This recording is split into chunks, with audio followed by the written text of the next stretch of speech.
হুগলির চকবাজার রোজভিলা চ্যাটার্জি লেনের কৈলাস পার্বতী সম্মেলনীর উদ্যোগে প্রতিবারের মতো এবারে অনুষ্ঠিত হলো শিব পুজো। শিব পুজো উপলক্ষে আলো দিয়ে সাজিয়ে তোলা হয়েছে এলাকা। পুজোর পর প্রচুর লোককে প্রসাদ বিতরণ করা হয়। পরে এই পুজো সম্পর্কে জানান মহিলা সম্মেলনীর এক সদস্যা। চুঁচুড়া থেকে প্রবীর ঘোষালের রিপোর্ট।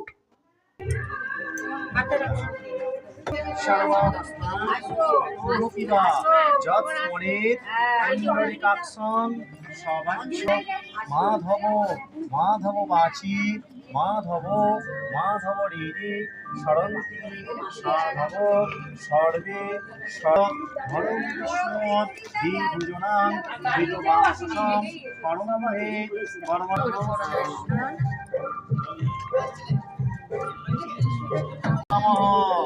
নমো ত্রম্বকং নমো নমঃ ইদং স্থানীয় সুগন্ধি পুষ্টিবর্ধন। আমাদের রোজভিলা চ্যাটার্জি লেন ঠিকানাটা কৈলাস পার্বতী মহিলা সম্মেলনে আমাদের মহিলা সবাই মিলে আমরা এই পাড়াতে আমরা শিব পুজো করে আসছি। 7 বছর হলো এটা নিয়ে। তো দিয়ে আমরা সাংস্কৃতিক অনুষ্ঠান সবই করি। আর দিয়ে যেহেতু এবারে এখন আইসিএসসি পরীক্ষা আছে, উচ্চ মাধ্যমিক পরীক্ষা আছে, যার জন্য আমরা এবারে ফাংশনটা করতে পারছি না। তা পরের সময় কোনো একটা দিনে আমরা করব।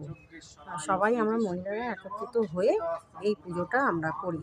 আর আমরা এর মধ্যেও আমরা 26শে জানুয়ারি, 15ই আগস্ট, তারপরে 1 জানুয়ারি, 12ই জানুয়ারি আমরা অনুষ্ঠান কিছু না কিছু আমরা বাচ্চাদের নিয়ে সবাই মিলে আমরা আনন্দ করে থাকি।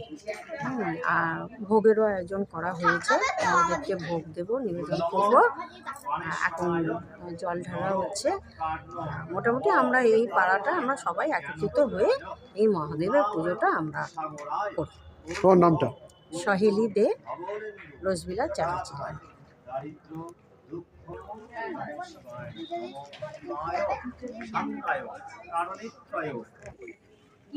ঢাল ঢাল ঢাল ঢাল তো ঢাল ভালো করে।